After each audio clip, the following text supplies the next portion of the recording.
Friends, இன்னைக்கு வீடியோவில் என்ன பார்க்க போகிறோன்னா பன்னீர் சீஸ் தோசை செய்ய போகிறேன். வாங்க அது எப்படி செய்யறதுன்னு பார்க்கலாம். அது வந்து ஈவினிங் இது வந்து ஒரு 10 நிமிஷத்துக்குள்ளேயே ரெடி பண்ணிடலாம். ரொம்ப டேஸ்ட்டாக இருக்கும். காலையில் டிஃபனுக்கு இல்லை சாயங்காலம் ஈவினிங் ஸ்நாக்ஸ் அந்த மாதிரி செய்யலாம். ரொம்ப நல்லாயிருக்கும். வாங்க அதை எப்படி செய்யறதுன்னு பார்ப்போம். கடாய் வச்சுருக்கேன். இப்போ எண்ணெய் ஊற்றிக்கலாம்.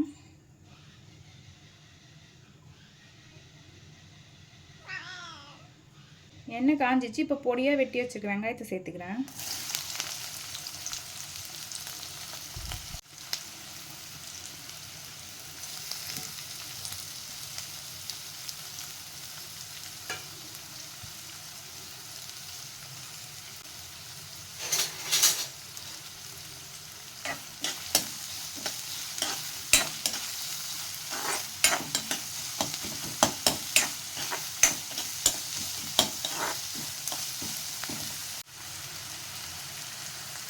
வெங்காயத்தை கூடவே ஒரு 6 பல்லு பூண்டு பொடியாக நறுக்கி வச்சுருக்கேன், அதை சேர்த்துக்கிறேன். ஒரு 2 பச்சை மிளகாய் பொடியாக நறுக்கி வச்சுருக்கேன், அதையும் சேர்த்துட்றேன். பச்சை மிளகாய் நீங்கள் உங்கள் காரத்துக்கு ஏற்ற மாதிரி சேர்த்துக்கோங்க, எக்ஸ்ட்ரா வேணும்னா.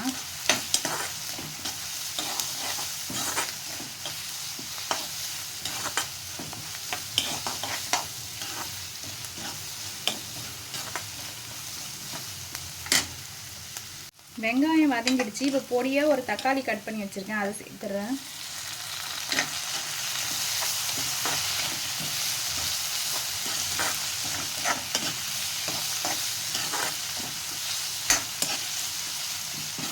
தக்காளி நல்லா வதங்கட்டும். வதங்கினதுக்கப்புறமா மசாலாலாம் சேர்த்துக்கலாம். தக்காளி நல்லா வதங்கிடுச்சு. இப்போ மசாலாலாம் சேர்த்துடலாம். ஒரு 1/2 டீஸ்பூன் மஞ்சள்தூள் சேர்த்துக்கிறேன். 2 டீஸ்பூன் மிளகாத்தூள் எடுத்து வச்சுருக்கேன், அதை சேர்த்துட்றேன். 1 டீஸ்பூன் கரம் மசாலா சேர்த்துக்கிறேன்.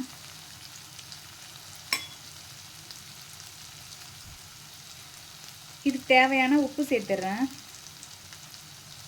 இதை நல்லா கலந்துக்கலாம். சிம்மில் வச்சு கலந்துக்கோங்க, இல்லைன்னா மசாலாலாம் கரிஞ்சிடும்.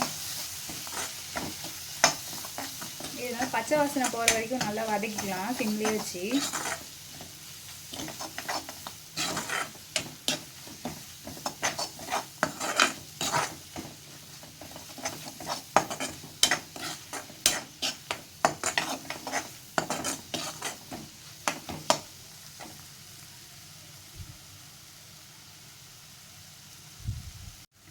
மசாலா நல்லா வதங்கிடுச்சு, பச்சை வாசனைலாம் போயிடுச்சு. இப்போ வந்து இதில் பன்னீர் சேர்த்துக்கலாம். 200 கிராம் பன்னீர் எனக்கு துருவி வச்சுருக்கேன், அது சேர்த்துறேன்.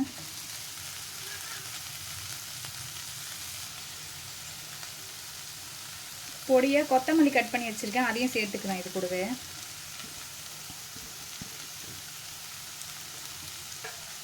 சேர்த்துட்டு இப்போ நல்லா கலந்துடலாம். இது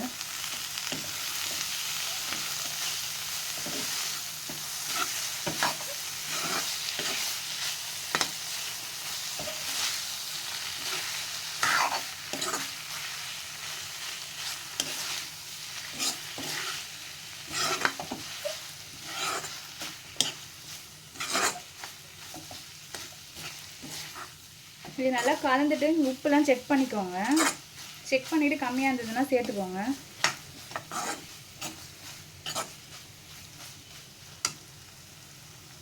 அவ்வளோதான், பன்னீர் மசாலா ரெடி ஆகிடுச்சு. இதை ஆற வச்சுக்கலாம்.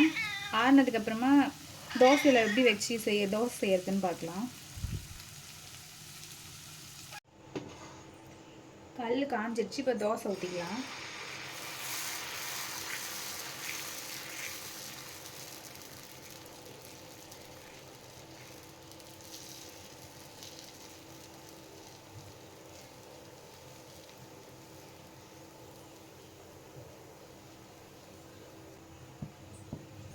எண்ணெய் ஊற்றிக்கலாம்.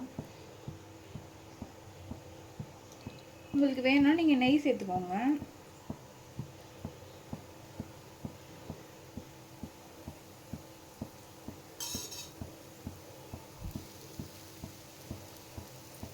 இப்போ தோசையை திருப்பி போட்டுடலாம். தோசையை ஃபஸ்ட்டு நல்லா வேக வச்சுக்கலாம், அப்போ தான் மசாலா வைக்க முடியும். வேகத்துக்கு முன்னாடி வச்சுட்டோன்னா மேலே ஃபுல்லாக தோசை வேகாமல் போயிடும்.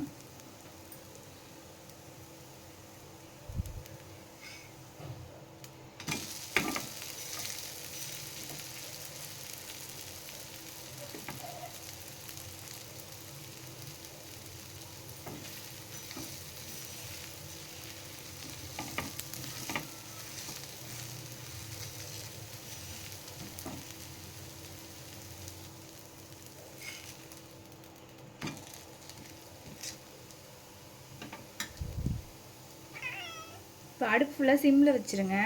இதில் மேலே சீஸ் துருவி விட்டுக்கலாம்.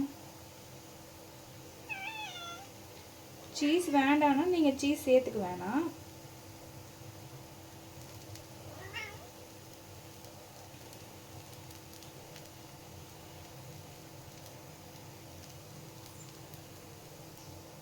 இப்போ ரெடி பண்ணி வச்சுருக்க பன்னீர் மசாலாவை சேர்த்து வச்சுக்கலாம். அதில் ஃபுல்லாக தோசையில் ஸ்ப்ரெட் பண்ணிவிடுங்க.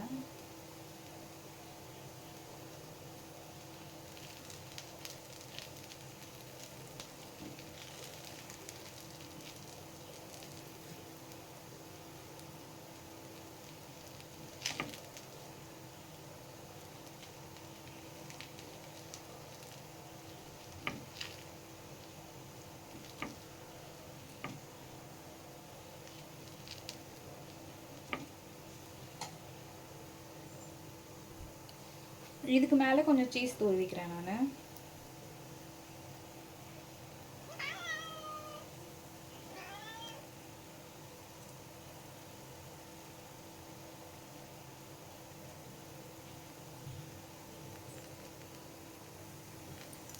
இப்போ தோசை அப்படியே மடிச்சிக்கலாம்.